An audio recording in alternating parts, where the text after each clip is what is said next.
Hi, everyone, and welcome to Fidelity Charitable's webinar, The Rise of Impact Investing. My name is Colby Bircher, and I am a charitable planning consultant with Fidelity Charitable's Donor Advised Fund, supporting our advisors and donors throughout the Northwestern region. I see some advisors from the Northwestern region, so thanks for joining today. But we're super excited to be here, and I do want to go ahead and introduce our two panelists today that we have with us. First is Bill from the Investment Integration Project, and second is Scott Nance, my colleague and dear friend here at Fidelity Charitable.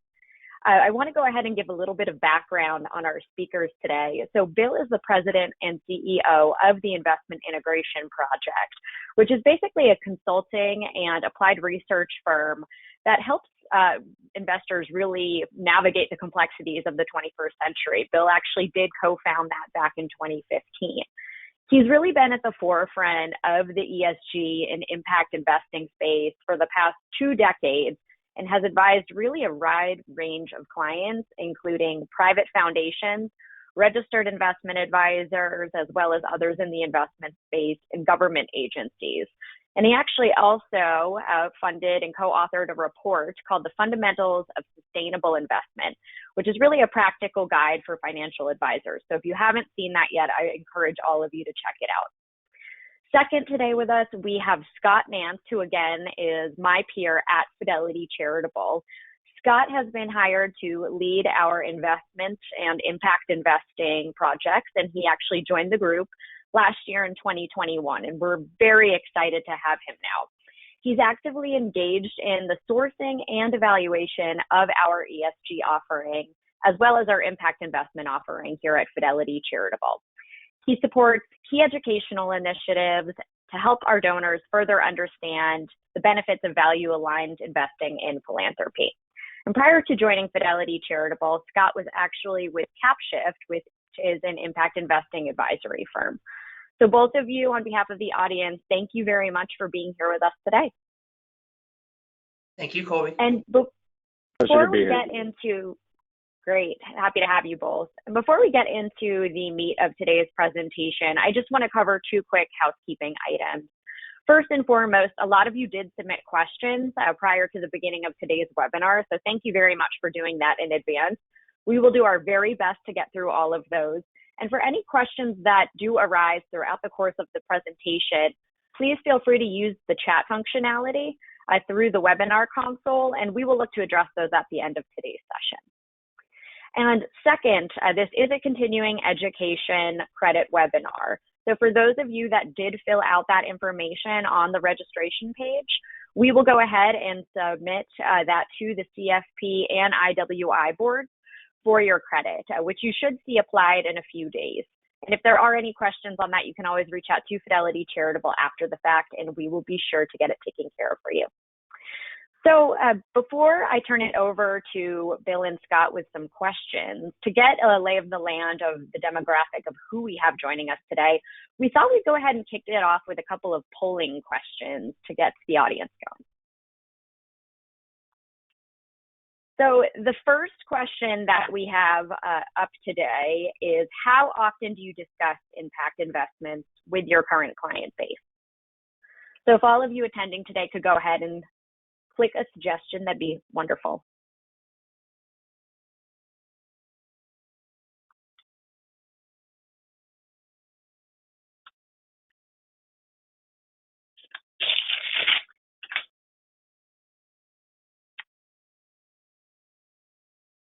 So Kelsey, I'm not quite sure if we see those results coming up just yet.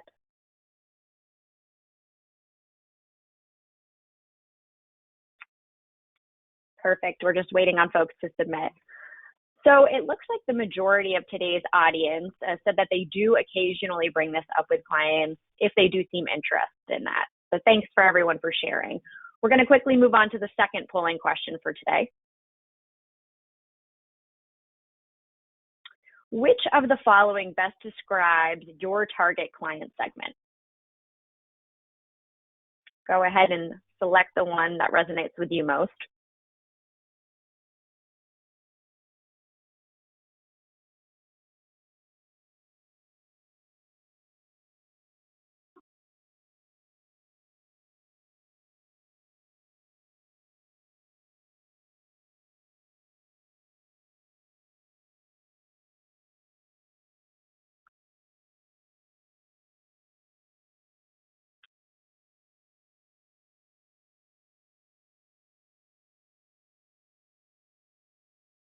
All right, so this one was a little bit more evenly split, but it does seem that the vast majority of you do work with high net worth individuals.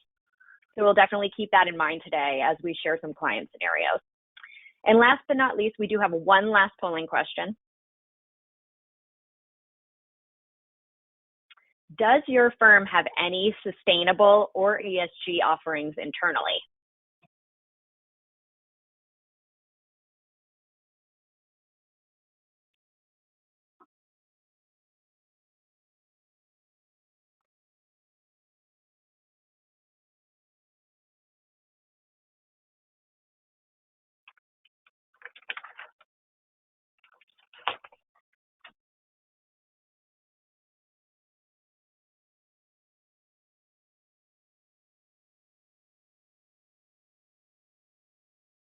All right, so it does look like 61% of folks that are joining today say that they do have an internal offering there. So again, thank you for joining us. We're super excited, and we'll keep all of these answers to our polling questions in mind for today.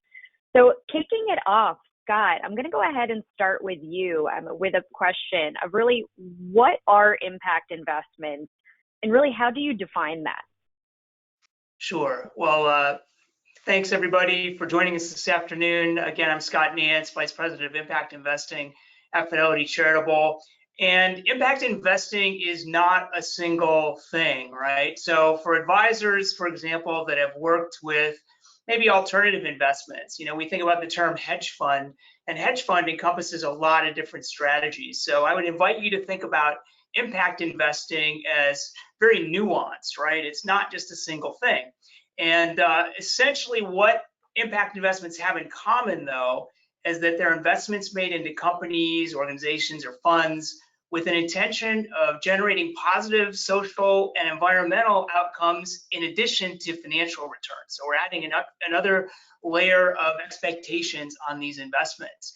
And you can see here on the schematic we have here, if you look at the spectrum, and you look in the center here, we've got impact investing, we've got a few different categories. Again, I mentioned this is somewhat nuanced, right? And then just outside of impact investing on the far right, you have traditional investing. And that's where we really think about the way that most of us have been indoctrinated into thinking about investing, optimizing our risk reward ratio, right? And then just outside of impact investing on the far left, we think about traditional philanthropy and charitable grant making. So this middle piece, impact investing, I'm going to start in the very center of that because version 1.0 really of impact investing was something that's known as SRI, or socially responsible investing. And it's actually been around for quite a long time, decades, if not longer. And it really has its roots in religious organizations, faith-based organizations that were looking at their portfolio and wanted to omit investments into different things that maybe they had a moral or ethical objection to. And they could include things like gambling, could be alcohol, tobacco, weapons, various things. So we think about SRI, or socially responsible investing, version 1.0, as excluding things from the portfolio. If we move ahead to version 2.0 of impact investing, and anyone who picks up a financial paper is going to be familiar with the term ESG, right? And so we're talking about sustainable investing here. The E, S, and G stand for environmental, social, and governance. So as opposed to SRI, now we're looking at what are the things that we want to include in our portfolio, that we intentionally want to invest in based on certain characteristics. So on the environmental side, it might be seeking out companies that have pledged to be carbon neutral, or that perhaps have very sustainable practices in their business and recycle and use clean energy, things like that. On the S side, on the social, maybe it's how they treat their employees. Do they pay them a fair wage? Do they take discrimination accusations very seriously? On the governance side, it might be related to the board. Is the board diverse? Does the company have good pay practices for senior leadership, right? Is it fair? So those ESG factors are a lens that we look at on certain investments to think about inclusion. Then we go to the other side of the impact investing spectrum here, and we talk about impact first. And so that might be where we would take a little less of a financial return in order to drive greater social and environmental returns. So we might fund some project that we know is probably not going to get us the same rate of return we might get on an investment that doesn't look at impact first, but we're willing to do that because we want to create greater outcomes. And then there's also thematic investing around impact investing. So you think about things like renewable energy, clean water, microfinance, supporting entrepreneurs who might be underappreciated and don't have access to capital as a lot of other folks do. So what I haven't brought up in this entire context of impact investing is return, right? So true confession, I'm actually not new to impact investing, but I've been in it about 7 years. Most of my background was really in the alternative investment space. I was brought up as an undergrad in finance, learning about Harry Markowitz and Milton Friedman and thinking about optimizing risk and return. So when I first came into impact investing, I thought it just sounds too good to be true. It's got to be concessionary on the financial return side by definition. And what I just want to implore upon you is that's not necessarily true. You could, again, on that impact first side, decide you want to take a little less of a financial return, but there are plenty of thematic investments, particularly in private debt and equity funds, where you will earn every bit as much or more than you would in a traditional investment. Oh, that's great, Scott. And you really hit upon the evolution of the impact investing space. So I'd be curious, what are some of the trends that we're currently seeing amongst the landscape? Yeah, so Fidelity Charitable just recently released a new report on impact investing, and I would encourage everybody tuning in today to check it out. It's on our website at fidelitycharitable.org. And even if you've seen previous studies on impact investing and know about the interest in it, there's some really interesting takeaways. In fact, the name of the report is Using Dollars for Change, 7 Key Insights into Impact Investing for 2022 and Beyond. And these key insights were pretty interesting. If we could go to our next slide, I think the real headline that I took away from this report was that millennial investors are really driving the growth in impact investing. Maybe that's not so much of a surprise, but what was surprising to me was that 61% are already participating in impact investing. So millennials, we're talking about folks aged 26 to 41 currently, and you can see that they really have done a lot more in terms of this space and have more interest in this space perhaps than other generations. But overall, there's still pretty strong interest in the impact investing space, even outside of the millennial cohort. 62%, by the way, if we go to the next slide, please. 62% of millennials actually believe that impact investing has more potential to create long-term positive change than traditional charitable giving. So that's a pretty major revelation in terms of how that cohort is thinking about impact investing and wanting to change the world. And we've talked about in philanthropy the giving pledge for many years, right? Thinking about philanthropy as a way to really catalyze important change, and of course it is, and will continue to be. But when you're talking with millennials, they often think about things maybe a little more broadly and a little more holistically than previous generations. So we talk about sometimes the living pledge, right? So it's not just the companies that they invest in, it's the employers that they choose to work for. Do they share their values? It's the products that they choose to buy, the companies they choose to buy from. So this is really a holistic look. And I think that is partially what's driving this perception that impact investing can actually have more potential to create long-term positive change. That's wonderful. And Scott, I will say I fall into that millennial bucket myself. So I was really excited to see some of the results that were presented in this recent report. So again, fully encourage all of you advisors today that are joining us, look at that report if you have not. And I think it really reinforces the benefit of having a next gen client plan in place as well. So with that, I want to pivot, and this is a question, again, Scott, for you first, and Bill, please feel free to add in on this one. How do advisors really fit into this landscape, and what are we seeing amongst that population? Yeah, so I think that, again, now we're going to just look at the entire cohort, all the different age groups, whether it's boomers, millennials, Gen X, what have you. Another key finding from the survey, Colby, was that in the next year, 41% of those that have already invested in impact investing expect to increase their investment in impact investments. 57% will stay the same, but only 2% said that they would decrease. The other really, I think, key takeaway here for advisors is that 40% of those who haven't made an impact investment yet are likely to try it within the next year. That's a huge number. And it's a huge opportunity, I think, for advisors because 42% of the impact investors who are currently investing learned about it from their financial advisor, and 39% of those who aren't participating yet cite a lack of knowledge as the reason that they haven't done so. And they're very likely to turn to their financial advisor first to learn more about it.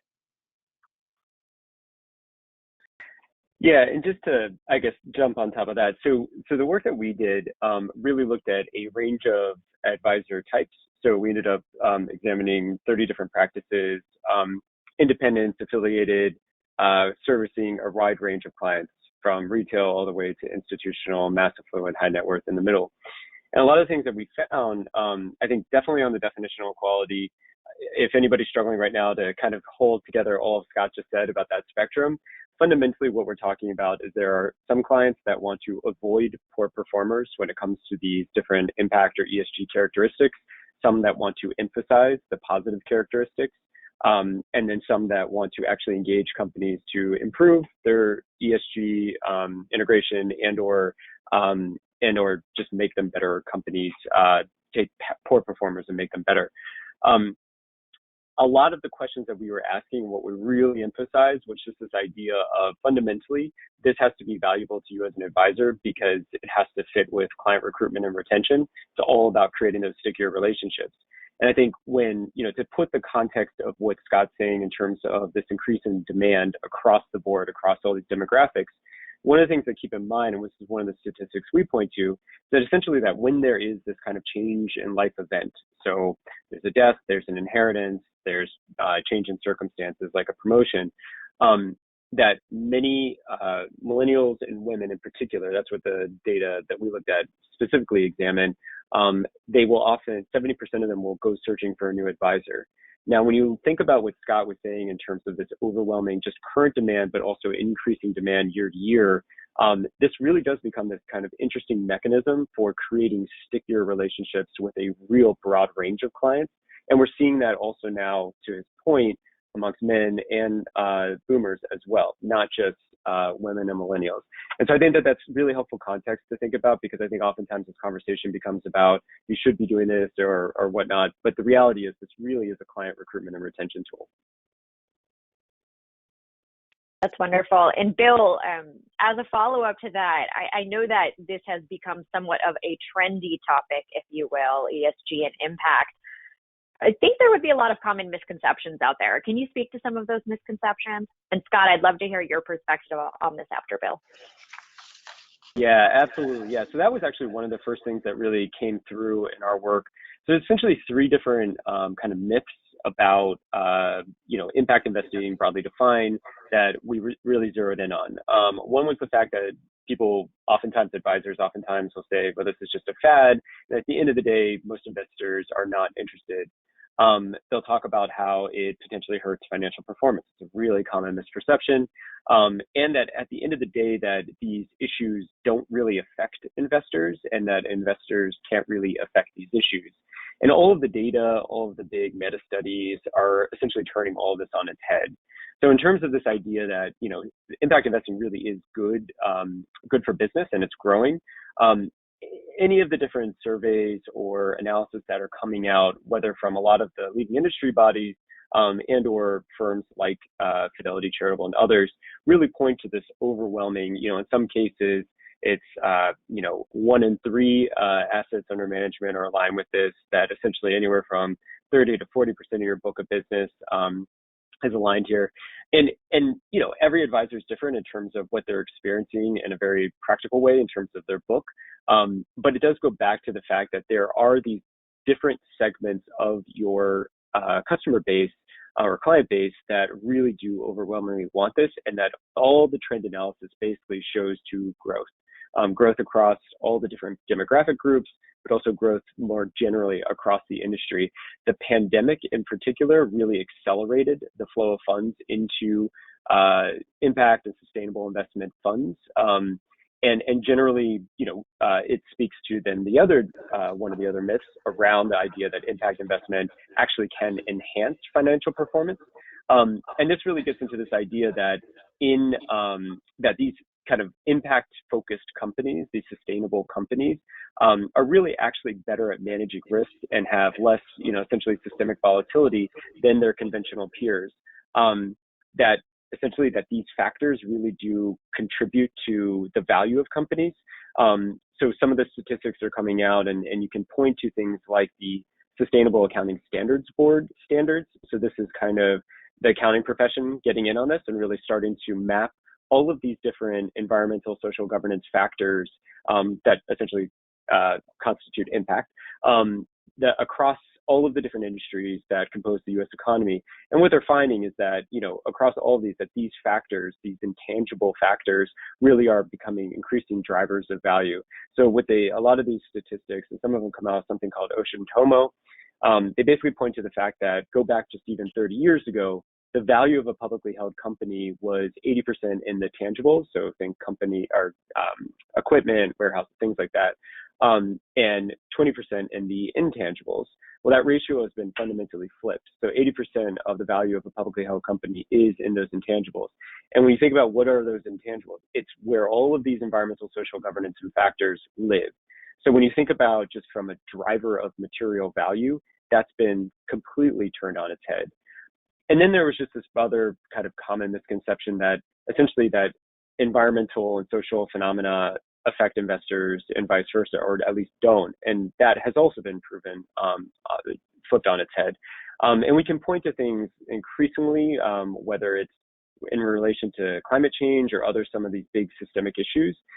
Data coming out basically suggests that you know, investors could experience losses of roughly 45% in their portfolios if the private sector really doesn't get its act together in terms of mitigating climate change and limiting global warming. And that essentially more and more statistics are showing that social unrest caused by youth unemployment and other kind of phenomena like that are creating significant volatility in financial markets.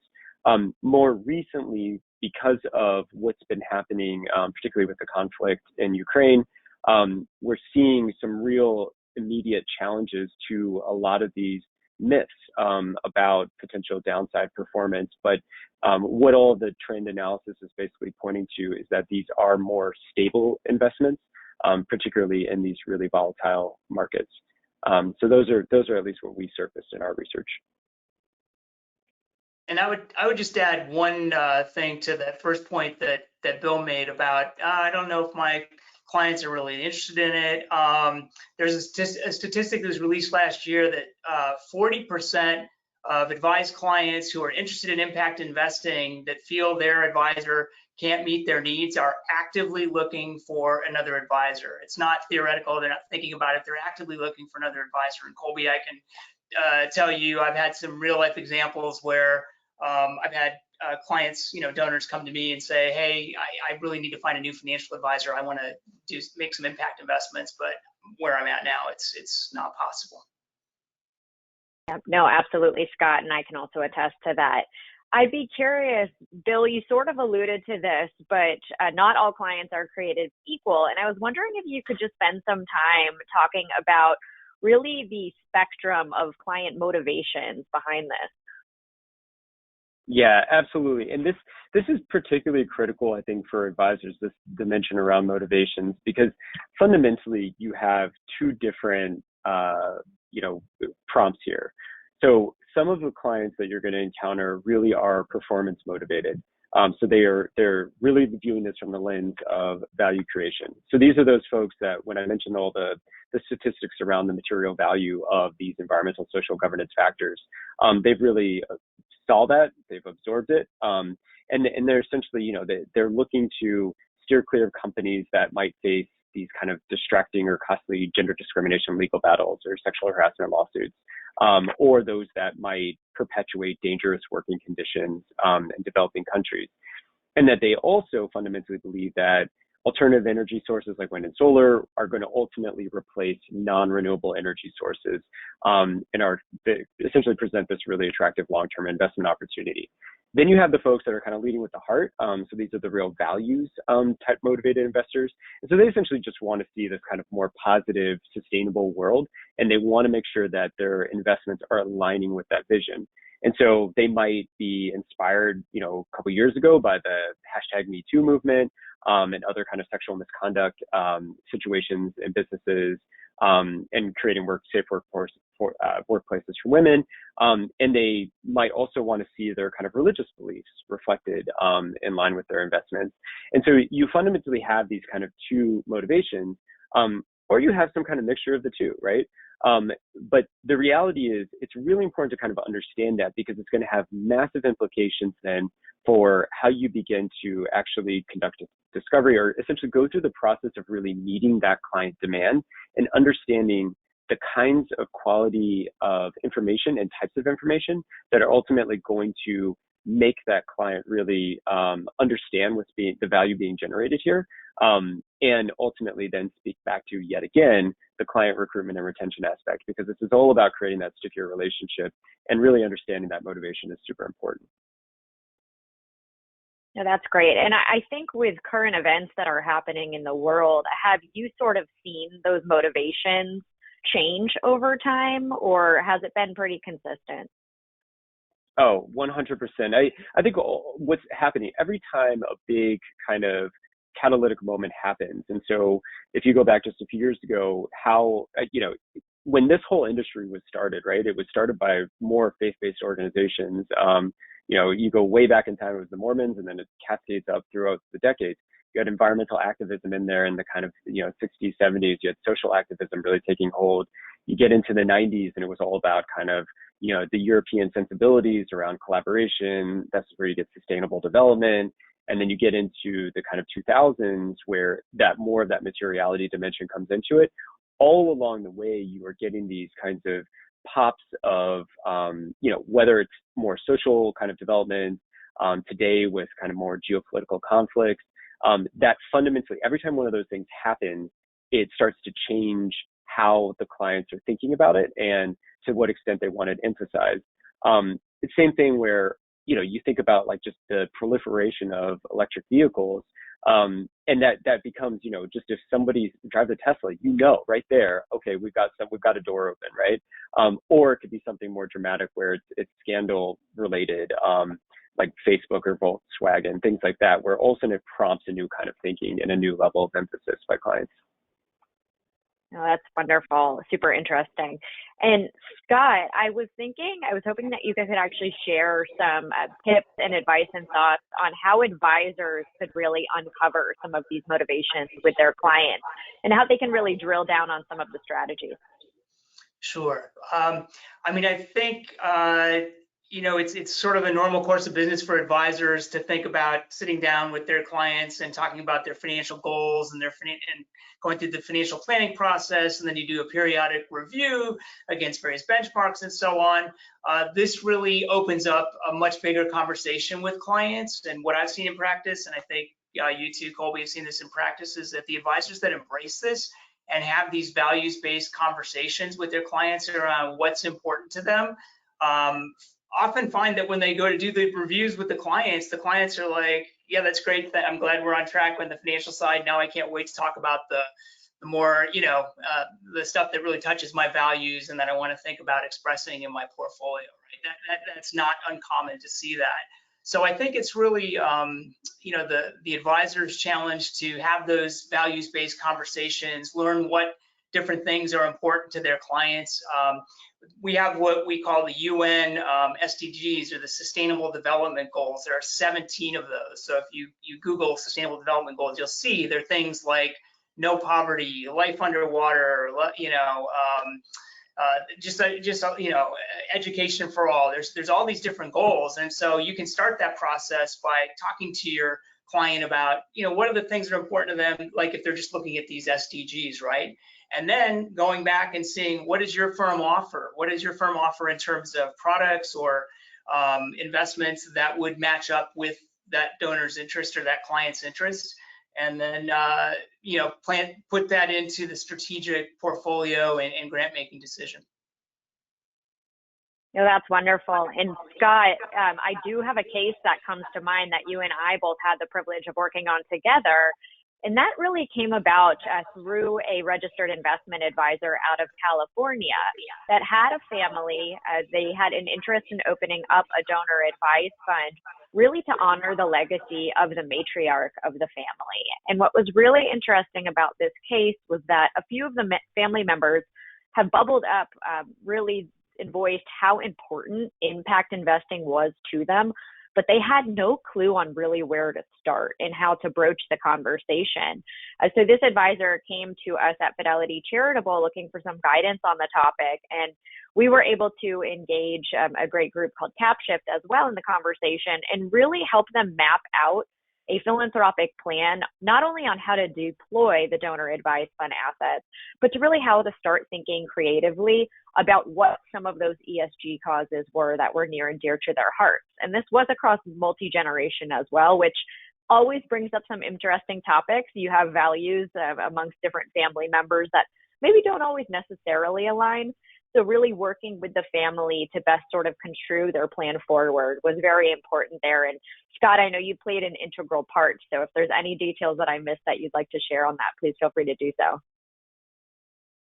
I think you captured it very, very well. I think what was interesting too was just the level of engagement between the family members on this. Now, this particular family was pretty investment savvy, generally. So they were looking at a lot of private impact investments and also what we call recoverable grants. So they were going into, I would call it the deeper end of the pool, but everyone starts this journey in a different place. And there are plenty of opportunities for donors and families who, with Fidelity Charitable, you can open a donor advised fund. We have no minimum, right? And we have a number of investment pools, sustainable and impact investment pools that any donor could invest in. So there are all different levels of understanding about the space and all different kinds of opportunities to actually invest in it. Yeah, that's wonderful. And thanks for sharing those details. And Bill, I want to go ahead and turn it over to you. And this is where I really want you to get into the nuts and the bolts of the conversation here. How do you begin developing an impact investment strategy? And get concrete with us on this one. Yeah, so this is actually, I think, in terms of the work that we did, this was probably the most valuable contribution to it. And it's kind of played out as we've worked with any number of advisors and firms. And I want to point to two things, though, just to kind of couch this. So in terms of folks that responded to some of those initial questions, 10% of you said you don't know if your firm offers impact investment solutions. And then I also want to challenge my colleague, Scott, in terms of where your starting point is. So what we found was that most advisors, they want to jump right into, let's start talking about it with clients. We would actually say, no, that's not where you start. You got to start with preparation. And so we essentially came up with this 4-step process that's pretty common to any advisor and any kind of advisory process. And essentially it's preparation, discovery, recommendations, and management. These 4 steps are common to any kind of solution or any type of service that you're providing to clients. What we tried to do, though, is really dig into understanding how do these steps vary, particularly when you are starting to integrate a focus on impact investment as an offer to your clients. And so in the preparation stage, people are like, well, why do we got to start there? Well, so for the 10% of you that don't know if the platform you use actually offers it, that's why, right? You want to know what is on your platform. And essentially what we talk about are the 5 Ps. So the first being the philosophy. So why does your platform select the products and constructs the portfolios in the way that it does? And you want to know that because you got to understand which of the products and portfolios that you might be able to offer fit with the issues that your clients are interested in. So you don't want to get in a situation where you're like, yeah, tell me more, sure, you want to do something around gender equity, and then you go back to your platform, you really don't have anything that you can actually provide them. That's not a situation you want to find yourself in. You got to want to understand the process. So how does your platform actually evaluate products and portfolios so that you can really speak to that due diligence process and product standards, and then convey that information to clients in a useful way. You want to understand the people, so who selects these products and constructs portfolios. I mean, fortunately, you've got Scott Nance right on here, so you can give him a call. But there's probably a broader constellation of folks that can support you on this journey, particularly if you are affiliated with Fidelity Charitable. So something to keep in mind. The last two P's are around products. So what is that broader than just the kind of focus area of the institution and the kinds of portfolios, really digging into specific products by asset class, so that you really can start to triangulate in a really meaningful way the kinds of impacts that your clients are looking to achieve. And then ultimately, how does your platform evaluate product and portfolio impact performance? So you know kind of the cadence or the frequency of performance reporting that you might be able to provide to clients, and then making sure that that kind of reporting fits with, are they more values or value motivated, so that you're getting them the kind of reporting that they actually are looking for and need. In terms of discovery, yet again, you're really trying to get into, you already do this. Now you're just adding into the discovery process, really assessing their impact goals. And here it's always that thing of, there's all sorts of tear sheets, but it's trying to understand, the when, what, and how of assessing impact goals. So you got to know when you should be talking about it with clients. So thinking about during a point of change in life or other sort of client change, maybe you use client events. Maybe you use, hey, I was just at this webinar that Scott Nance and the folks at Fidelity Charitable just hosted. Use that as a jump off point. You want to know how to collect the information so that you can assess it in the most meaningful way. So whether it's assessment questionnaires, it's part of values activities, or some kind of checklist or tool, and then really understanding what to do or what to say to start those discussions with clients. So yet again, it's referencing big events in the world. It could be, if it's an institutional client, really understanding what some of their governance documents are suggesting. And then other things about that kind of perceived behavior that you might have observed. So yet again, it goes back to, you drive a Prius. That's a pretty good indicator that they might actually be interested in something like this. Obviously not just Prius. If they drive something else, I'm sure there's other openings there.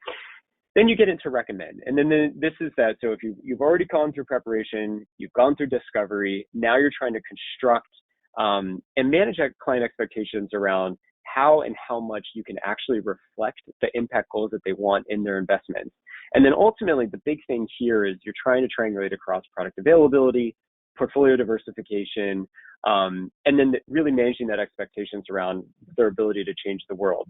So, you may have someone that says, I want to end poverty. I'm one of the sustainable development goals that Scott mentioned. But maybe, it's let's help you start with a small investment focused on housing and social enterprise, right? Try to help them understand that there are ways to go in this direction, but that you can only go so fast because you are still trying to control for all of those things that ultimately really do matter around risk appetite, financial goals, as well as now adding them to this Venn diagram, that third dimension of impact. So really all the time it's, okay, we're going from just managing financial goals and risk appetite to now adding this third layer in. And you want to make sure that you're doing that in the most kind of efficient and effective way in terms of making those recommendations. Finally, you get into that step of management. So it's like anything else, but in this particular case, you're trying to figure out how you are going to most meaningfully monitor and report on impact performance alongside financial performance. And I think one of the things here that, because I think a lot of advisors, at least that we've worked with and that we've found, are really scared about this particular dimension. Part of it is not knowing what kind of information to include, and then kind of what is your role as an advisor for facilitating that information. Yet again, depending on what the client's motivation is, this will have implications for how that kind of ongoing impact performance management and reporting gets conveyed. And it will have implications in terms of the kinds of strategies and solutions that you're putting them in terms of what you're able to actually report. But to reinforce this thing, it's not the advisor's job to collect this information. Your platform should be doing it. What your job is, though, is to help to interpret it. And part of that interpretation, really make sure that you can speak to where this information is coming from. And so right now, I'm sure if we did a straw poll across all the advisors and we listed out the top data providers on impact and environmental, social, and governance data, if you listed all those, and I mean, there's more popping up every day, show of hands, it would be not, 60% use this one or, 10% use this one. It'd probably be such a vast range, and maybe people are using multiple. So the real important thing here, and this really came to the forefront when there was the big scandal around Volkswagen a couple of years ago, was that some of the data providers were rating it higher and some were not. And that was questions were getting asked to clients or to advisors. And so the thing to just remember is that some of the scores that you're going to see are letter grades, some are numbers, some are percentages, some are globe ratings. Understanding that there are different ways that this scores get reflected, the number of indicators used to generate those scores, some are 120, some are 20, some are 3.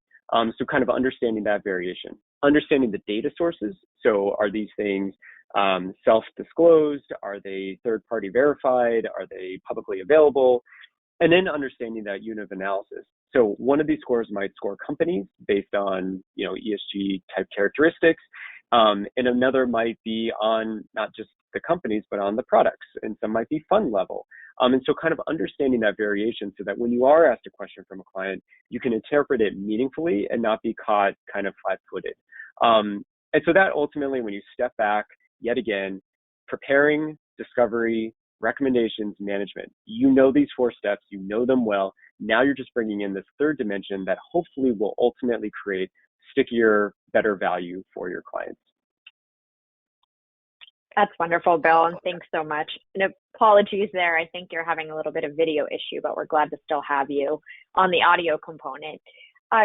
Scott, you did tee up recoverable grants. I heard you mention that. And for those in today's audience that don't necessarily understand the concept of donors recommending a recoverable grant, I'd love for you to touch upon that really quickly. And then I'd also be more than happy to share a live example.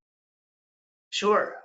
So recoverable grants are probably one of the lesser known, really cool impact investing opportunities I think that exist. And basically it's the idea, I think we're all familiar with a traditional grant to a charitable organization where you make a grant and that organization utilizes that for their programs or for emergency relief or what have you, whatever is related to their mission, which is hugely important work.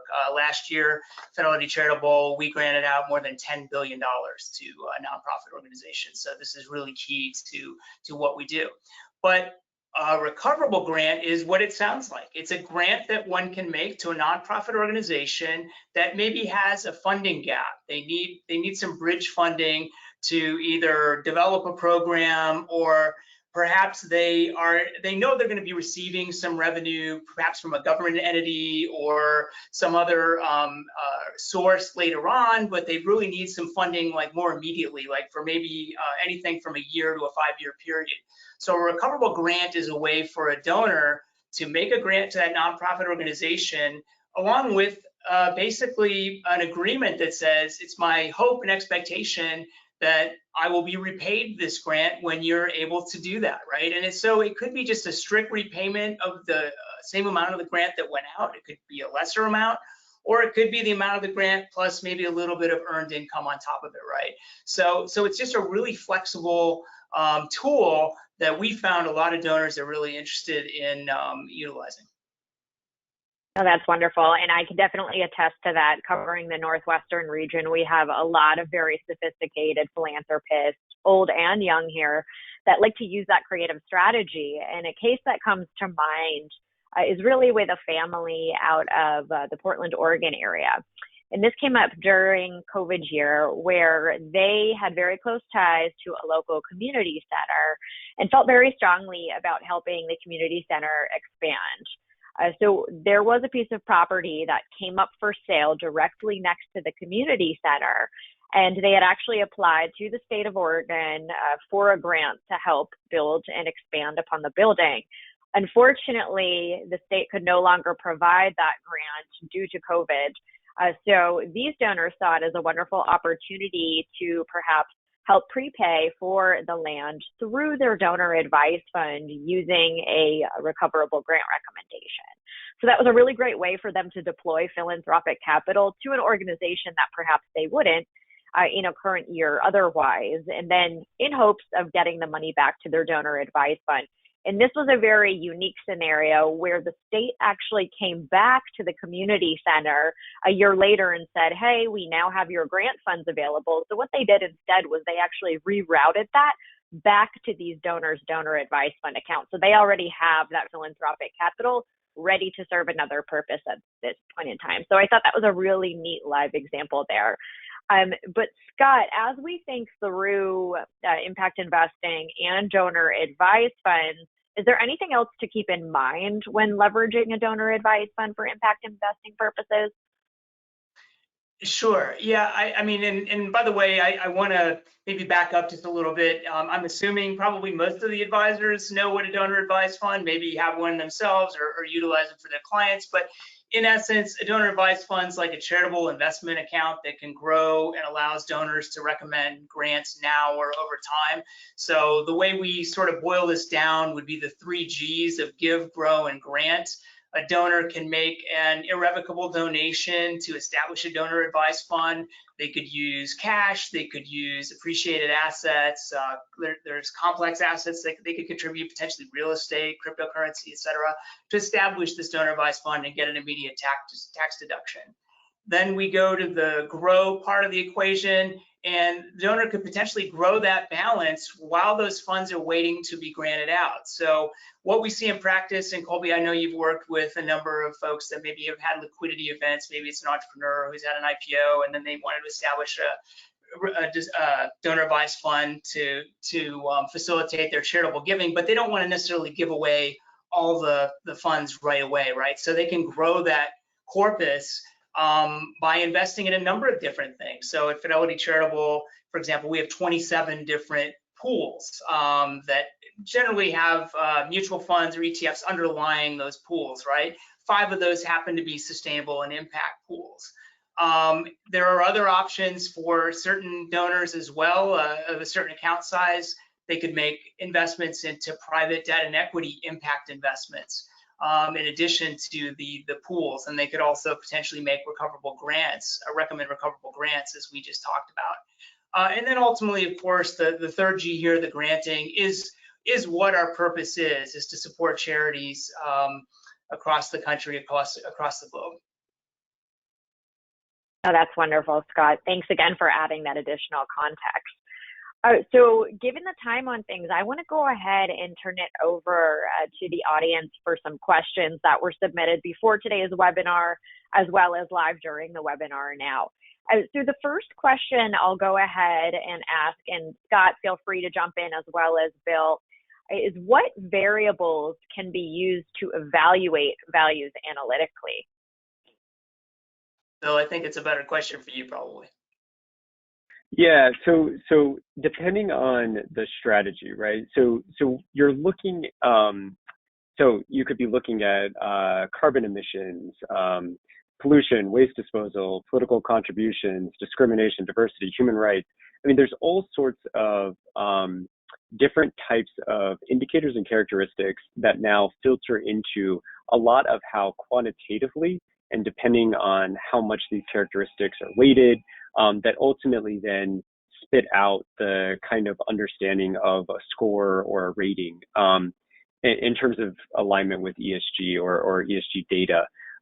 So it really does range in terms of the type of strategy and what you're ultimately looking to emphasize. It varies in terms of, is it a publicly held company? Is it a privately held company? It varies across asset classes in many cases. So it really, there's a variation, but at the end of the day, you really are looking at disclosures as they relate to a lot of those key characteristics. And yet again, I mentioned this whole sustainable accounting standards board standards, and yet again, these are the accountants getting into the game now.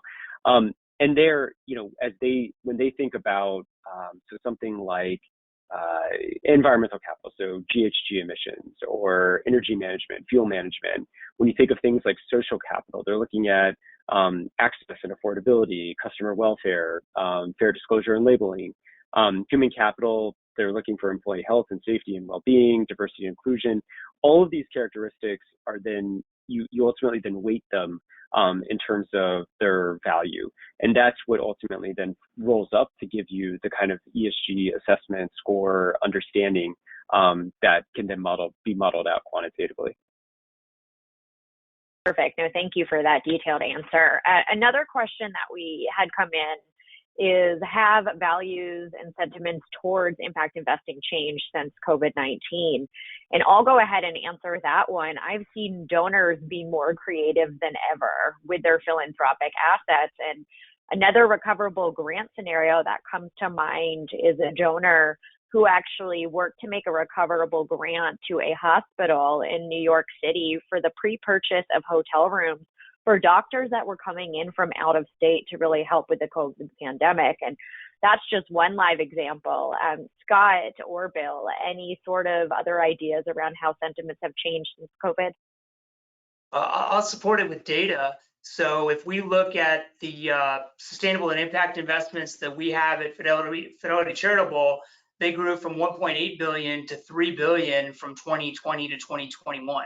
So that's a 67% increase in 1 year. So it's not just, again, theoretical that there's interest. We're starting to see money movement, which is very encouraging. Yeah, and the only thing I would add to that is, so when you often think about this kind of segmentation of environmental, governance, and social, that historically it was really focused on the environmental aspect, and then over the last, the 90s and 2000s, governance really became a big focus. What the pandemic has done, particularly when you think about the kind of racial reckoning that's happening around the country and just big issues around inequality, it's really put the S of ESG really to the forefront, to the extent that while a lot of folks in the investment community are focused on SEC disclosure requirements around climate, we're going to get guidance around human capital management, which falls in that S bucket. We're anticipating that kind of guidance later in the summer. So it's one of those things that's been, that all got accelerated because of the pandemic. No, that's a great point. So one other interesting question we just had come in are, what are the tax implications and benefits of recoverable grants? All right, and how is it different from a traditional grant? I'll go ahead and start off with that one and talk about the tax portion of the question. So essentially, when someone is making a recoverable grant, say it is from a donor advised fund at Fidelity Charitable, the donor has already made a contribution of assets into their donor advised fund, which is a tax deduction essentially for them, assuming that they can take a charitable deduction. So they have already separated from the funds. They simply direct where those funds are then given out to charity, and a recoverable grant comes out of that bucket of philanthropic assets. Scott, anything you'd like to add about tax implications or the benefits of recoverable grants? Not necessarily the tax benefit, but just the implication of being able to recycle that philanthropic capital and use it again for other great nonprofit organizations that can benefit. I think is just super powerful and great to be able to leverage. No, absolutely. And really how it differs from that of a standard grant is the idea that essentially once a certain term has ended and milestones have been met, the idea is that the funds get put back into the individual donor's donor advised fund account. And if not, it's simply a grant that went out of their donor advised fund account. So great question brought up there. Another question that we had come up is, where can I turn for more support and guidance really on impact investing? So Scott or Bill, any suggestions on how advisors can find out more information on this topic, or what groups they can turn to? Sure. Yeah. I mean, so just from my perspective, so there's a lot of, so there's the work that we've been doing at TIP. The Fundamentals of Sustainable Investing is publicly available. It's been white labeled and adapted by a number of different financial institutions. It's used as the kind of foundational guidance for education and training by a lot of the leading associations, providing continuing education credits. So that's all there. I think beyond that, though, we've seen critical developments in the industry in terms of CFA Institute now offers an ESG certificate.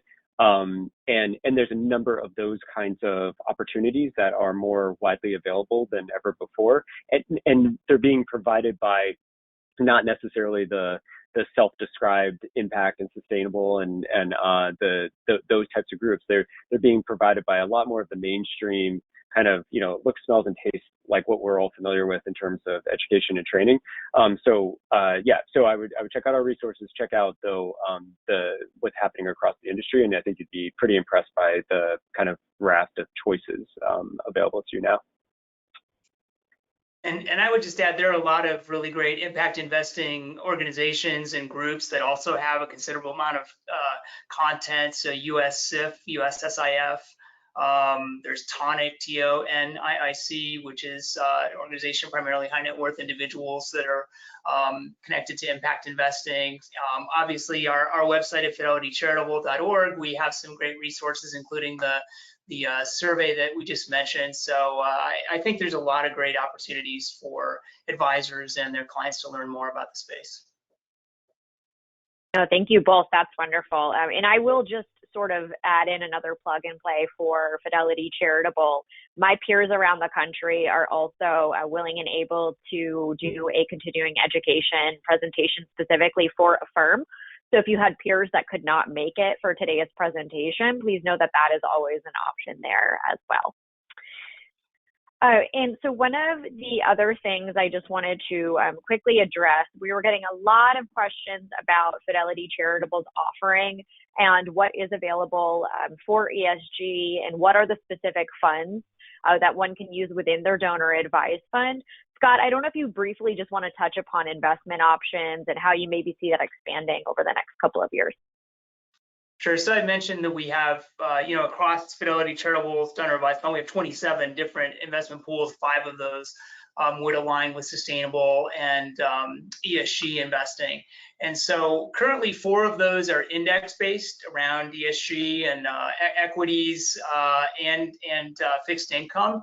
And then we have also an environmental access fund. My role, or what I consider my responsibility, is to really help us build out that capability. And so I would say stay tuned, but I think we will hopefully be offering more thematic impact pools going forward around things like climate action, women's empowerment, and so on. That's great. Well, I'm very excited to see how that ends up evolving over the years to come. But unfortunately, we are coming upon today's time, and we want to thank everyone so much. And a huge thank you to both Bill and Scott for joining me today.